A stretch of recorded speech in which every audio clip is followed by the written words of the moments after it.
नमस्कार मु मिली आपण समस्त को स्वागत जनाऊँ मो रोसई घरे। आशा करुच्ची आपण मैंने समस्ते भलरे थे आ मु भी भलरे अच्छी।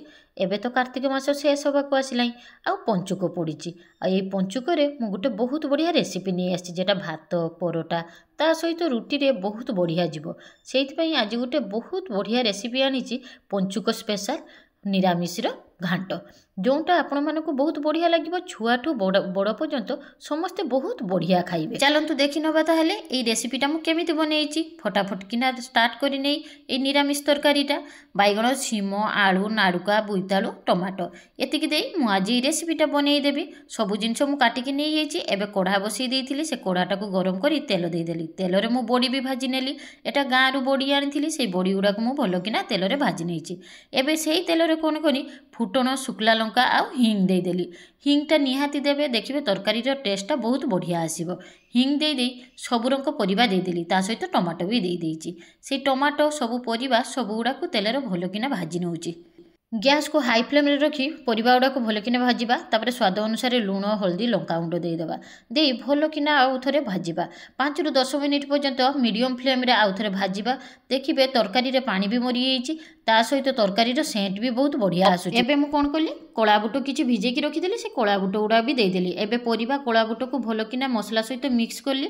मिसई साला परे किछि समय पई मु ढांकी रखिदेली ताहले परिबा गुड़ा सिझी जिवो। 5 रु 10 मिनिट पर्यंत लो फ्लेम रे मु ढांकी रखिदेली। एबे ढंकुड़ा खोली कि कोन कली जीरा अदा आ कंचा लंका को बाटिकी रखिदेली। गोटे चामच जीरा अदा कंचा लंका बाटा देदेली देकी भल किना आउ थरे मु मिक्स करूछि। देख बिना पानी रे मु तरकारी की भल किना मिक्स करूछि ताहले कोन हबो परिया भितरे सब मसला पशि जिवो। एबे देखंतु बहुत बढ़िया हेछि तरकारी भी बहुत बढ़िया देखा होछि। आ एई तरकारी देई रुटी हो कि परोटा हो कि भात हो सब चली जिवो। बड़ रु छोट पर्यंत बहुत बढ़िया खाइबे। एबे मु पानी ऐड करि दउछि। पानी देई देली। पानी देई भल किना को फुटेइबी मीडियम फ्लेम रे फुटेइबी जेमिति बुट आ सब परिबा सिझी जिवे।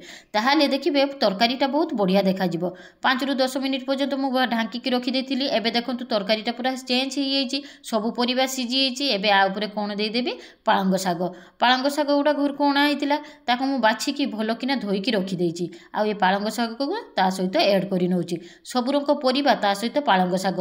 एई घांटटा बहुत बढ़िया लागे। मु जेते थर आगुरु बनेइछि सब बेले मो 2 रु 4 रुटी खाई दिए बहुत बढ़िया लगे। आ भितर सब किछि अछि परिबा अछि किंतु प्याज रसुन नाही। निरामिष दिन रे एई घांट बहुत बढ़िया लागिवो। आ जदि नड़िया थाई नड़िया भी आपण माने ऐड करि देबे। मु बड़ी दउछि सेति पई नड़िया रो किछि दरकार नाही। बुट आउ एई बड़ी देकी एई पालंग शागर घांटटा बहुत बढ़िया लागिवो। आपण माने निहाती दिने घरे ट्राई करिवे देखिबे एई तरकारीटा केमिति लागुछि। हेई एइछि मोर तरकारीटा पालंग शाग सिझिबा पई बेसी टाइम लागेनी बहुत कोसी पालंग गुड़ा सेति पई 2 रु 3 मिनिट पर्यंत भल किना मु आकु कोसी देली पूरा परिबा सहित। आउ एबे हेई एइछि मोर घांटटा बड़ी भी ऐड करि देइछि। देखंतु तरकारीटा केमिति देखा जाउछि बहुत बढ़िया देखाउछि। भात सहित खांतु कि ताकू रोटी सहित खांतु कि परोटा आपण माने जेतेबेले भी खाइबे तरकारीटा बास्ना जेमिति खाइबा पई भी टेस्टी हेछि। एबे हम पाख लोकंकु भी टिके टिके देई आसी आ आमे भी बसी जाई ए पालंग शागर घांट ता सहित रुटी खाइबा पई। आशा करूछि मोर ए रेसिपीटा आपण मानकु बहुत बढ़िया लागिथिबो। जदि भलो लागिथाय गोटे लाइक कमेंट शेयर निहाती करिवे। आ आपण माने समस्त ए पंचुकरे भलरे रहिथांतु। नमस्कार जय जगन्नाथ।